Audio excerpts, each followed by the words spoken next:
Hello, what is going on, everybody? Welcome back. Today I'm going to talk about the extract functions in PostgreSQL using pgadmin 4. This video is going to be part of the SQL date concept and functions playlist. So without any further ado, let's get to it. So the extract function is pretty much like the date part function. And what it does is it parses or it extracts a date part from a given a date or time part from a given date or time value. So in this demo, I'm going to extract these date parts from a given date value and it's going to probably going to take me a little bit longer, so hang tight and don't get bored. Let me start with the year first. Before I do anything, let me open the data test table. This is called date test table. Actually, date test table has one column, uh, which is labeled X date, right? And I have two records here. And as you can see, two date value record, two date values that has the day, the year, the time, uh, both of these. So I don't see the time zone, right? I have the timestamp without the time zone. So I'll have, when it comes to the time zone, although I don't have the date part for the time zone, so that's a good news. So again, the X date column it has a combination of date and time.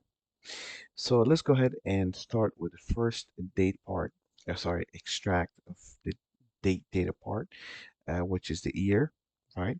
So the way it works is we're going to start with a select statement, extract, and then open the parentheses. We're going to pass the date type or date part that we're going to extract, right? So the first argument is going to be one of these. One of these will be plugged in here as the first argument. So we're going to say year. And then the second is going to be from, right? So you want the year, right? Date part or date type, but then you're going to say from where, and then we're going to pass the name of the column, right? The source column that this extraction of the year will take place on. And then the next line, we're going to specify the name of the source table, which is nothing but the date test. So date test. Right. So let's go ahead and run this. You're going to see that now we just extracted the year from the X date column of our date test table. Let's move on to the second date part, and just to save time, I'm going to just copy and paste. This was for the year, and this is going to be for the month. I'm just going to copy this statement here and paste it here. And all I have to do is, as you know now, the anatomy of the extract function. All you have to do is change the date part argument here. From year, we're going to now add the month. So let's go ahead and add the month. Now we're going to extract the month from our X date value from our date test table. And let me just sort of refresh it or reopen that table one more time.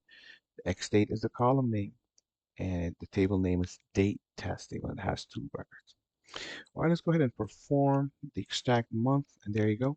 Now we have the month extracted from that X date column value. Okay, the next one is going to be day. So now we're going to extract the date part out of the X date column. So simple as that. We're going to change this to day. The first argument is going to change the day, and let's go ahead and run this. And you're going to see 27, 26. So I had two dates for multiple days, for two different days, 27, 26. All right, the next one is going to be hour, right? So let's do the hour. And just paste it again. This time we're going to change the year to hour. And let's run it. There you go. That is the hour. One of them was at 23 hour, which is 11 o'clock. Next one was at the other one was at 2100, which is 21, which is 9 o'clock. All right, the next one is going to be minutes. So let's now extract the minute. Say a minute and extract it. And there you go. That's the minute. And just as a refresher, I'm going to keep opening that. You're going to see the minute 53:43, the hour 23:21. The second is going to be 13 for both of them. Just remember. So now let's go to the second and extract the second. Same thing. Let's copy this over.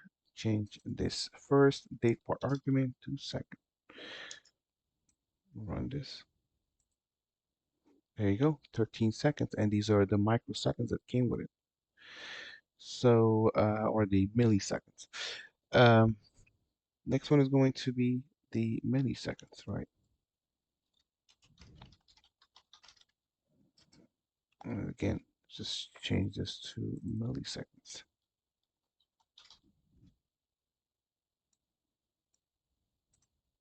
There you go. Those are our milliseconds.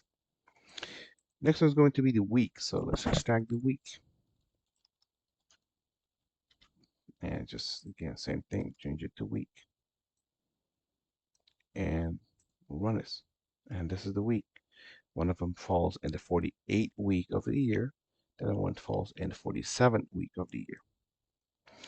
Now let's do the DOW, which is day of the week, right? So again, same thing. The first argument is going to be DOW from the X date column from the date test table. There you go. One of them is the first day of the week. The other one is the zero, uh, uh, the zero, the zero day of the week. That's a little bit confusing, I know, but depending on what system and what system you're using, sometimes, and also based on the company rules and regulation, sometimes and also depending on, what country and, legal and time setting you're living in. Sometimes the first day of the week is Monday, and sometimes the first day of the week is Saturday. Sometimes the day of the week is Sunday. So in this case, since it's given the 27th as the first day and the 26th as the zero date, that means the 27th being the 27th being what day is today? Let me check. The Today is the 28th. So 27 being Monday is the first day of the week. And then 26th of November being Sunday is actually the last day of the week, the zero day of the week.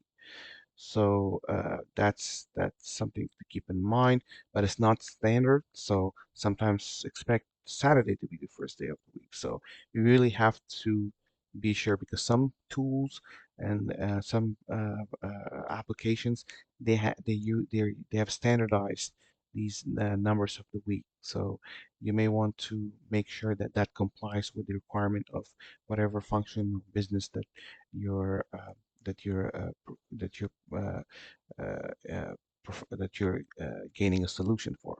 Otherwise, if the date system is not compliant with what you want, then you may want to manipulate or edit those day numbers to something that you want.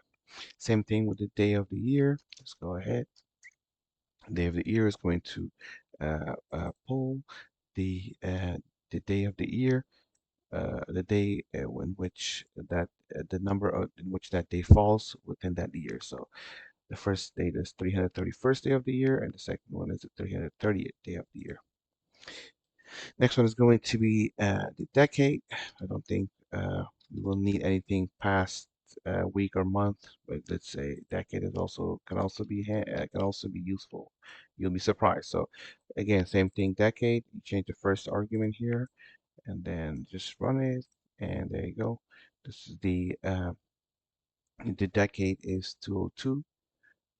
Okay, and so if you count a decade is 10 years, right? So 202, that means there have been 200.